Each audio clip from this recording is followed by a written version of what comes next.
So again, my apologies for this quick and short sermon. It started yesterday evening at around 10 o'clock. But in homage to Pastor Paul, he did call me and gave me a couple of his ideas about his sermon, and so I took those ideas and kind of went with them, and I even used his title. What does it take to be a hero? First of all, what is a hero? I looked up a few definitions. A person who is admired or idealized for courage, outstanding achievements, or noble qualities. A mythological or legendary figure, often of divine descent, endowed with great strength or ability. Someone who has done something brave, new, or good, and who is therefore greatly admired by a lot of people. I do not like these definitions, but we have to start somewhere. It seems heroes come in different shapes, sizes, and flavors. Many are involved in battles. Certainly many gave their lives for others during the wars.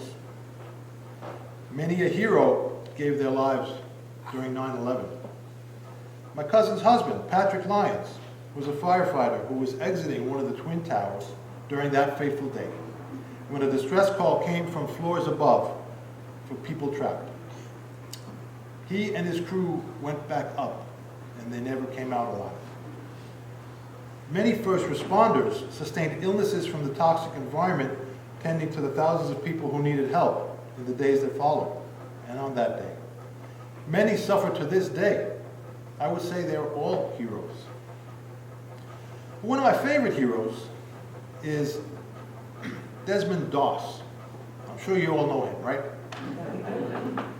An American pacifist combat medic in World War II.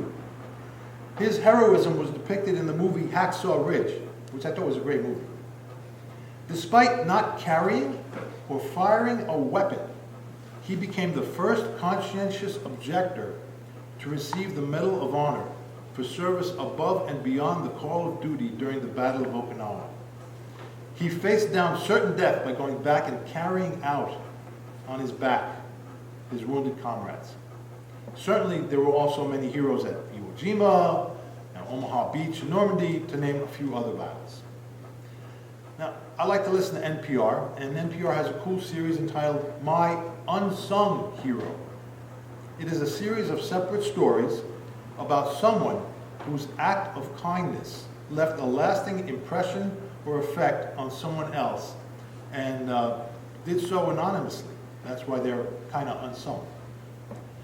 And you may recall Pastor Bruce Kleifler mentioned such a story up here probably about a year or so ago when he was filling in, when he told of an offer of friendship to a young student planning on suicide. Anyone remember that story? Yeah, I love that story. One small act of loving kindness. You know what? Let me go backtrack. This is a short sermon anyway for a lot of folks who weren't here, I'm sure. So there's this young fellow carrying a stack load every book that he had from school on the weekend. He emptied out his locker, and he falls and trips on the sidewalk. I forget if it was some nasty kid, tormenting him, or just a crack in the sidewalk. But he falls, his books get knocked down, and some other kid happens to see him, and he helps him pick up his books, and says, hey, I'll help you carry these home. And as they're walking, he says, hey, you want to come hang out with us? We're going to be doing whatever down by the schoolyard later, or Jimmy's backyard or something. And the kid takes him up on the offer, and they form a friendship. And it turns out that young fellow was had cleaned out his locker and took all his books home with him because he didn't want his mom to have to do it after he killed himself that weekend. And but that one little touch of kindness and friendship turned his life around. So that was the story. So heroic acts come large and small. If someone performs a heroic act in the middle of the woods and no one is there to witness this, I believe it is still a heroic act. And if a husband does something in the middle of the forest and his wife is not there to witness this, is he still wrong? You guys know what I'm talking about. So now that we know what a hero is, how does one become a hero? According to our first reading from 1 Kings, it takes 3 things to make a hero: God's intervention, God's angel, and bread from God. Elijah, one of the pillars of our religion, has just been hassled for being God's prophet. He's being chased by Queen Jezebel. He's tired and has had enough already. He wants God to just let him die. But as we know, Elijah is the only one who doesn't die. He goes straight to heaven a lot. He is a reluctant participant, similar to many in the Bible. He is awakened by an angel and told to eat the provided bread. Like me, he takes a nap after eating, and then is again awakened by the angel of the Lord and eats again. His going for seconds is important, and we'll get back to that later. The second reading from Ephesians lays it out plainly. Be imitators of God as beloved children and live in love. You remember that word, love? I preached about it a couple weeks ago, and we danced. No dancing today, sorry. I am sure if we do, as Paul writes, we will be heroes on a regular basis. Put away from you all bitterness and wrath and anger and wrangling and slander, together with malice. And be kind to one another, tender-hearted, forgiving one another, as God in Christ has forgiven you. And of course, the ultimate show of love is to lay down one's life for another, as Christ did for us. Be imitators of God.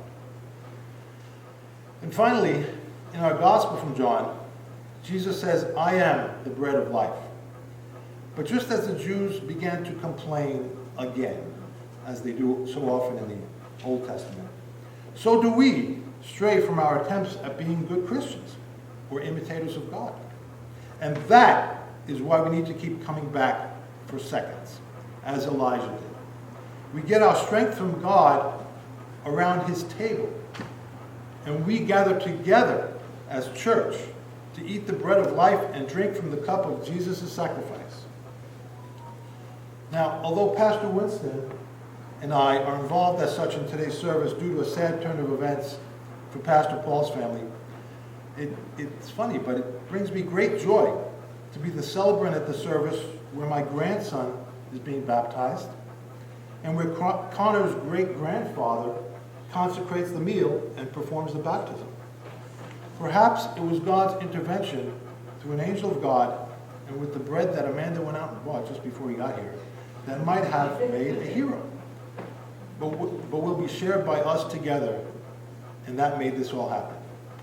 Let us thank God, be imitators of God as best we can, and in that way be heroes to all people in large ways and small. Thank you.